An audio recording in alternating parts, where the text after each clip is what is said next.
Hey, cousin. Yes, you. I'm talking about you. If you test positive for the HSV1 or HSV2, you are a cousin. So, welcome, family.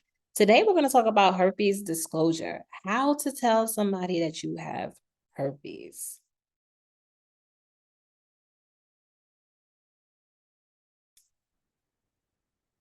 Welcome to the channel. Welcome to my channel, everyone. My name is Shana Singleton, also known as the Herpes Goddess, founder of Hey Cousin, growing the largest herpes awareness platform.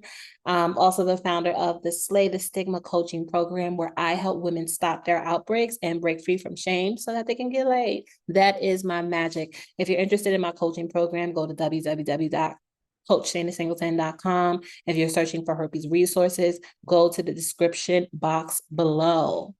Now, I've been researching this virus for the past 7 years now. I've been doing the field work and coaching individuals within the community within the past 4 years now, author of several different books, member of the National Coalition of Sex Health. I am the herpes expert. So you are in a safe place and you are in the right place. Welcome. Let's get into it. How to disclose. Whew, this is a loaded topic. A lot of advocates and influencers in the space is going to give you tools you need to cope, right? When to disclose and how to go about it and what you should say and what you shouldn't say. And I really think when we do that, it perpetuates the stigma, right?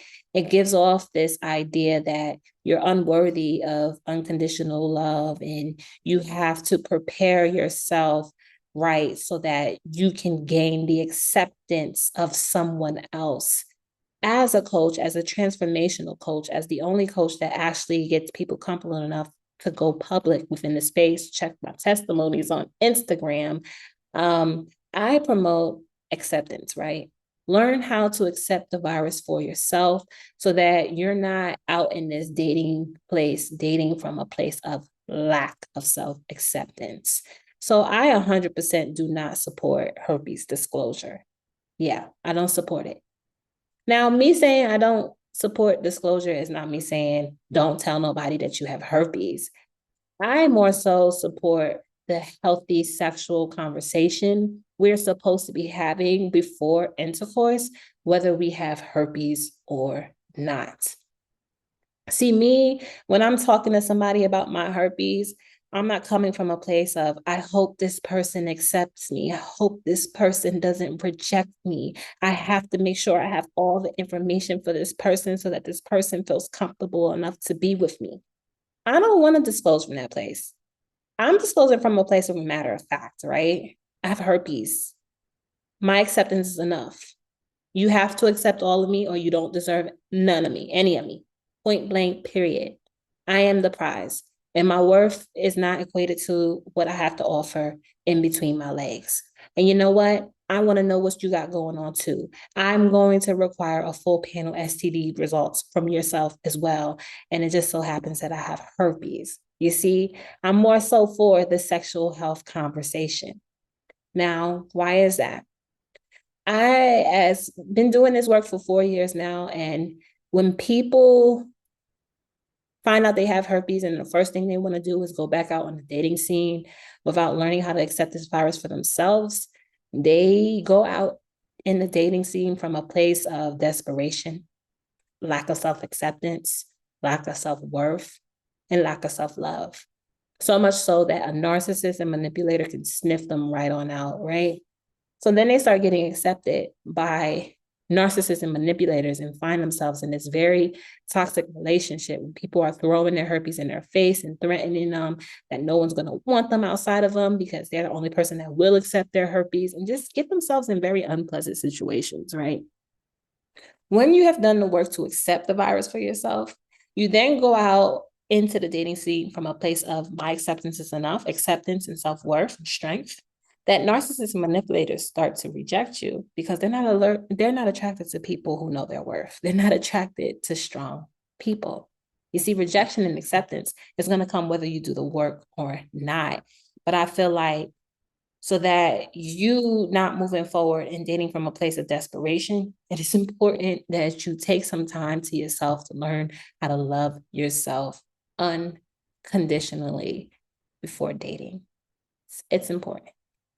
Now, that's the work that I do within my community. That's what I do within my coaching program. I get my clients to get to a place of acceptance so that they can disclose fully, transparent, vulnerable, comfortable in their truth, liberated, and confident, right? We love to disclose from that place because then we can require from others what we want. We can date from a place of, do I even want you? Do I even accept you? Do you check all my marks? Are you checking any of my red flags? Are you checking any of my green flags? Do I want you? Not if you want me. You get it? Okay.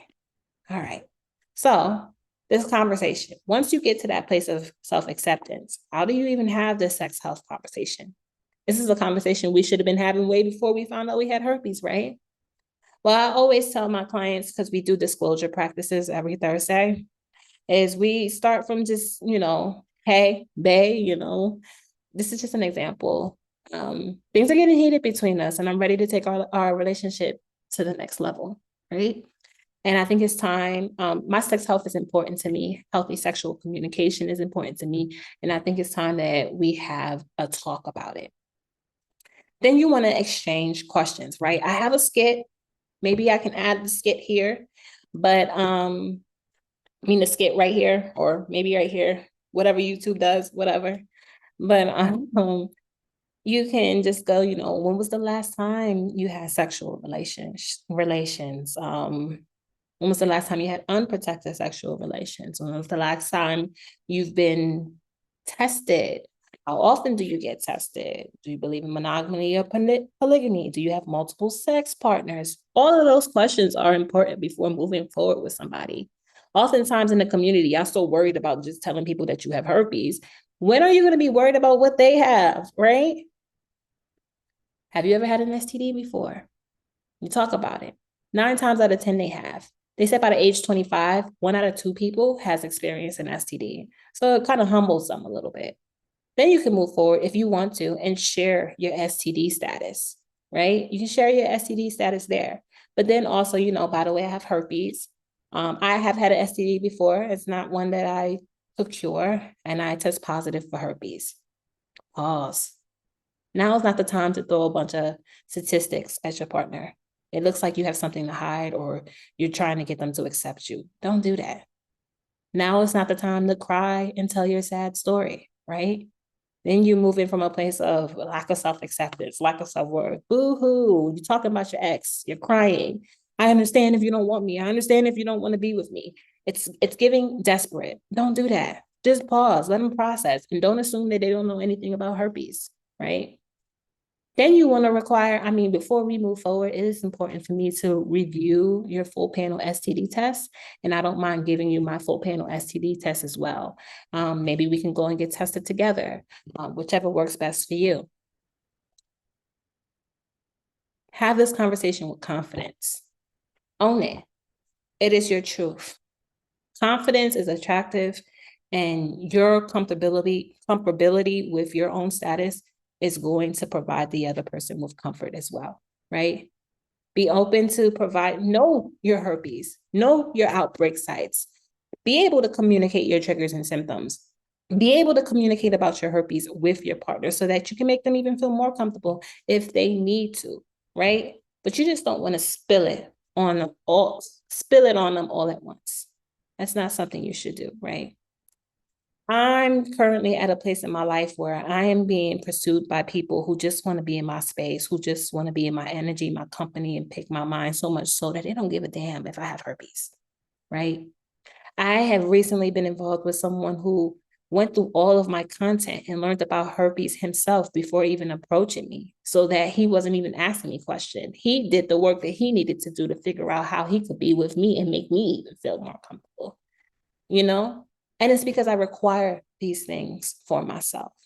I've gotten to that level of self-acceptance. I've gotten that confident with myself that I'm attracting the type of people that are good for me, who I am. You deserve that. You don't deserve to be out here disclosing, worried about whether or not somebody rejects you, right? You shouldn't even want somebody who doesn't want you. You shouldn't even choose someone who is not choosing you. You shouldn't even be crying behind closed doors you never seen behind, right?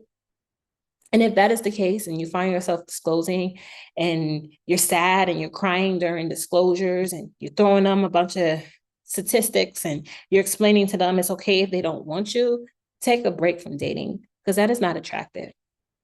And your rejection could be coming from that lack of self-acceptance versus your herpes. And you thinking it's your herpes, but the whole time you made it seem so scary to be with you. And that person is not feeling comfortable moving close to you because they're looking at, look at her, she's crying.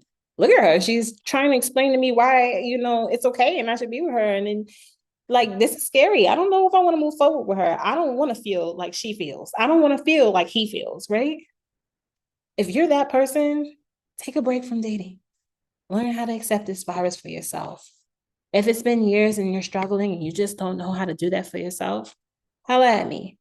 I help herpes positive women stop their outbreaks and break free from shame so that they can get laid. That is my magic. That is what I do. Thank you. Subscribe to my channel. Support is free. Your girl needs it. Trust me.